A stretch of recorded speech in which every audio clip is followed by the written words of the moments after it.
When a superpower tries to corner you, and you come out stronger, that's not just survival, that's strategy. The United States believed it could pressure India into submission. Instead, it watched as New Delhi flipped the script and walked away with global respect. In a world where alliances are shifting and power is being redefined, America's attempt to isolate India became a case study in diplomatic overreach. Whether it was India's refusal to toe the Western line on the Russia-Ukraine war, its independent oil purchases, or its growing voice in global institutions, Washington underestimated India's resolve and overestimated its influence. Rather than folding, India doubled down on its strategic autonomy, strengthened ties with both the East and the global South, and emerged not as a sidelined actor, but as a central force in shaping the multipolar future. This isn't just a story of resistance. It's a reminder that real power doesn't shout. It stays grounded, it builds quietly, and it wins when others expect it to lose. Let me know if you want this tailored into a script for video or podcast use. Let's talk about pressure, not the kind you see on the news. Press conferences, official statements, or stern warnings, but the kind that happens behind closed doors. The quiet kind, the strategic kind. That's how the United States tried to isolate India. Not through open confrontation, but through calculated diplomatic pressure, pushing India to abandon its neutral stance, especially in the context of the Russia-Ukraine war. Align with us, they said. Condemn Moscow.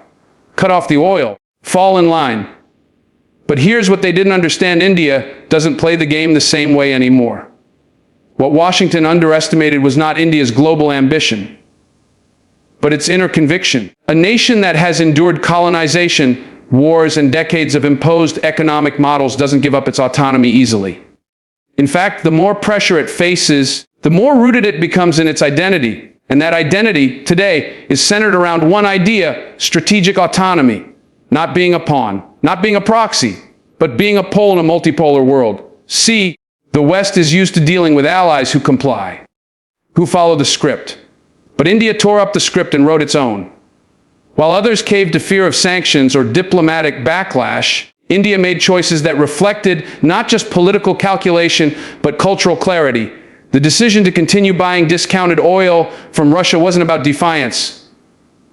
It was about discernment. Inflation was rising, energy needs were critical, and India, putting the needs of its people first, chose pragmatism over pressure. And that move, measured, rational, unapologetic, sent a ripple through the international system. It exposed something deeper: that the old world order, where power dictated obedience, is breaking down. You see, isolation only works when the target is dependent, when it needs validation. But India no longer needs validation.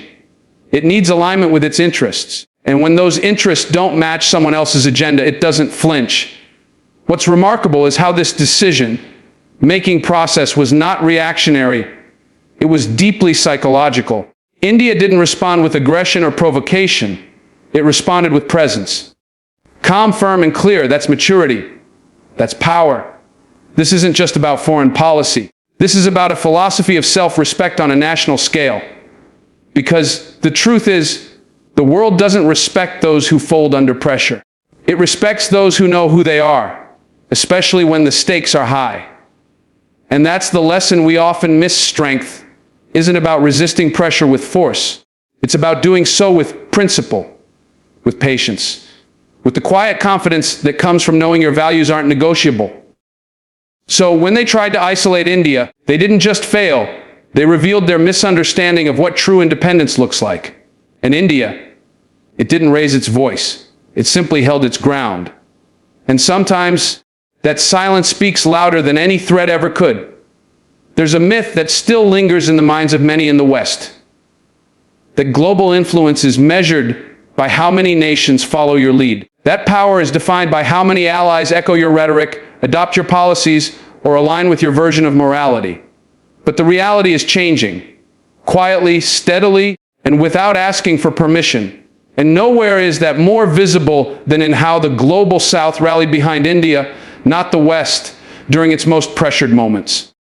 When the United States and its allies tried to corner India for maintaining ties with Russia, particularly for purchasing discounted oil, the expectation was that India would be shamed into compliance, that it would feel isolated, judged, and diplomatically out of place.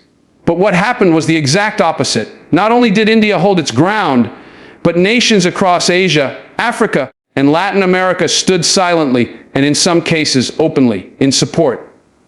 Because they saw something in India that many in the West still refuse to see: authenticity.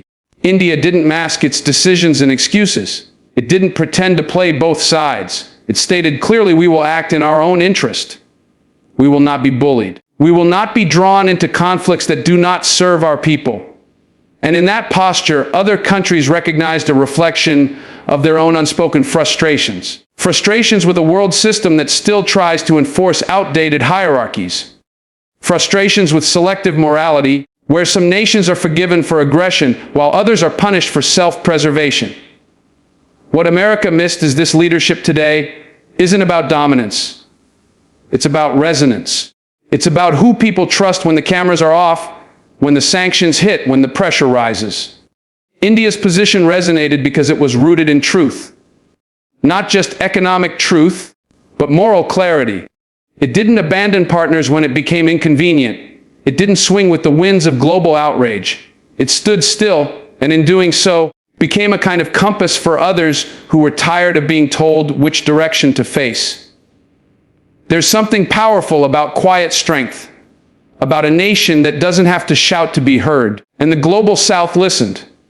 Countries that have often been told what to think and how to vote saw in India a different model of diplomacy. One that isn't based on dependency but on dignity. One that doesn't ask for permission to act in its own interest and doesn't apologize for it afterward. This is how humiliation happens. Not through conflict, but through contrast. When one nation tries to isolate another, and the world turns to the so-called isolated power for leadership instead, the message is clear: legitimacy isn't something you can impose. It's something you earn. And maybe that's the deeper shift we're witnessing. Not just in geopolitics, but in psychology. That in a world tired of being told what to do, the true leaders will be the ones who simply know who they are and have the courage to act on it. Let's be honest. When the West talks about isolating a country, what they're really relying on is leverage. Economic, technological, strategic leverage. But here's the irony: while America was busy trying to box India in diplomatically, India's economy wasn't slowing down, it was accelerating quietly, confidently, and in many ways unapologetically.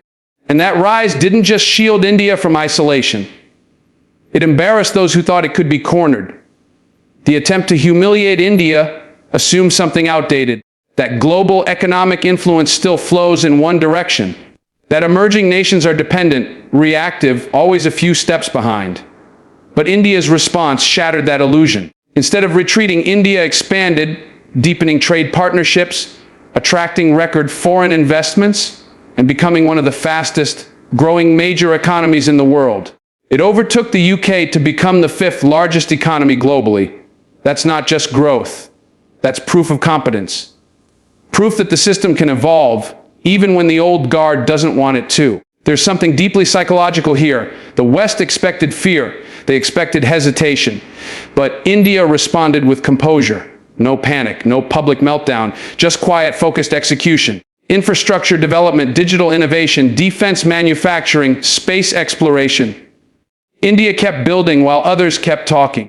And that's where humiliation set in. Not because India boasted, but because it didn't need to. Its progress became the response. You see, when a nation knows where it's going, it doesn't flinch under criticism. It doesn't let headlines dictate its priorities. It lets results speak. And that's exactly what India did. It turned its growing middle class into a market powerhouse. It used technology not just for consumer convenience, but for governance transformation, building digital public infrastructure that other countries are now studying. It made itself indispensable in global supply chains. So while the West tried to create distance, the world found new reasons to lean in. This isn't just economics. This is philosophy. It's the difference between being driven by validation and being anchored in purpose. When a nation acts out of insecurity, it constantly seeks approval. But when it knows its worth, it becomes unshakable, even when misunderstood. That's what India demonstrated, and in doing so, it exposed the fragility of an old worldview that believed power could only flow through certain institutions, currencies, or alliances. What's unfolding is not a confrontation between East and West. It's a transition from a world defined by control to a world defined by contribution.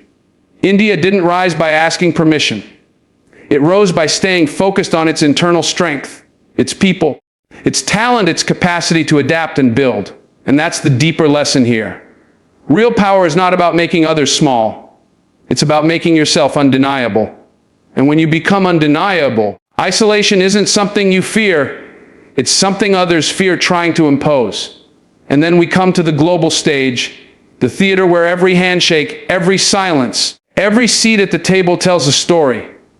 The US tried to push India into the margins, thinking it could quietly nudge the world to see India as out of step, misaligned, or even morally compromised. But what happened instead was revealing. Not only did India refuse to step back, it took center stage. It showed up with composure at the G20, at the UN, at BRICS and SCO meetings, not just as a participant, but as a nation shaping the agenda.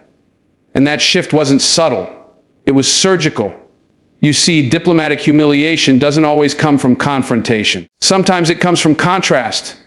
While the West pushed for scripted alliances, India spoke for itself. While others tried to draw lines in black and white, India leaned into complexity. It chose dialogue over drama. It didn't echo the dominant narrative. It offered an alternative. And that's what made the difference. That's what caught the world's attention. Because global audiences are no longer impressed by power plays. They're watching for poise. For nations that can hold competing truths, who can sit at a table with everyone and not lose their balance. And India demonstrated that balance in real time. Whether mediating climate commitments, voicing the needs of the global South, or defending its economic decisions, it didn't flinch. It didn't posture. It spoke with clarity, and most importantly, with consistency. And in doing so, it earned what power alone can't buy: credibility. Now here's the philosophical piece that matters most. In international politics, perception is currency. You don't need to win every debate. You just need to look like you belong in the room. And India, despite the noise, never looked like an outsider. In fact, the more it was pushed, the more obvious it became that it was irreplaceable.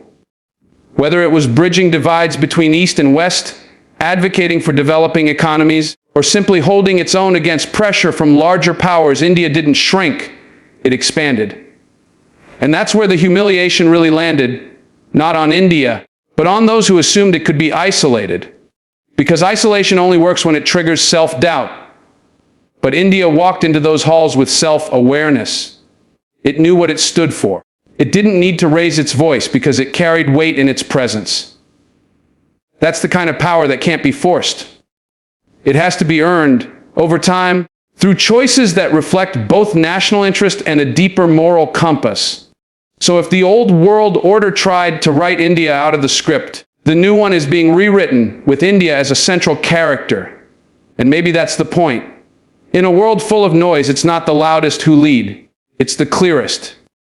And clarity, especially in the face of pressure, is what turns a nation from a player into a pillar.